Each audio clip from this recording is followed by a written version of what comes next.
चेतन भगतची प्रतिक्रिया. Ahmedabad air India विमान दुर्घटना. धक्कादायक तपशील आणि परिणाम. चेतन भगत अहमदाबाद एअर इंडिया विमान दुर्घटना. गुजरातच्या अहमदाबादमध्ये एअर इंडियाचं 1717 ड्रीमलायनर 771 विमान अडगळलेला.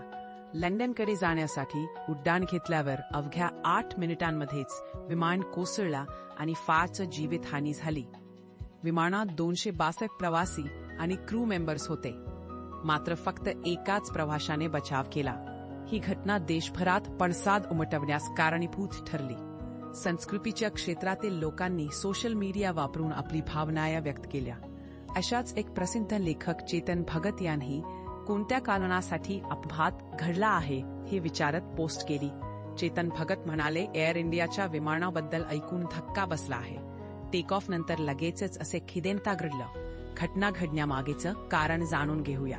इतकंच नाही तर त्यांनी बोईंगवरही टिप्पणी केली. प्री मार्केटमध्ये बोईंगला 8% घट झाली आहे. मोठ्या प्रमाणात बोईंगच्या विमानांची पूर्व ऑर्डर दिली गेलीय. या बातमीनंतर एअर इंडियाच्या आर्थिक परिणामांबद्दलही चिंता प्रकट केली गेली. अहमदाबादच्या सरदार वल्लभभाई पटेल विमानतळांतून लंडनच्या गॅटविक विमानतळापर्यंत हा विमान प्रवास असणार होता. परंतु अपघातात 251 प्रवाशांचा मृत्यू झाला आणि फक्त एक प्रवासी बचावला आहे. महत्त्वाच्या इतर बातम्या. एअर इंडिया विमान अपघात. अभिनेता विक्रांत मेसीनं अहमदाबाद विमान अपघातात 4 भाऊ गमावला. पोस्ट शेअर करत दुःख व्यक्त केलं.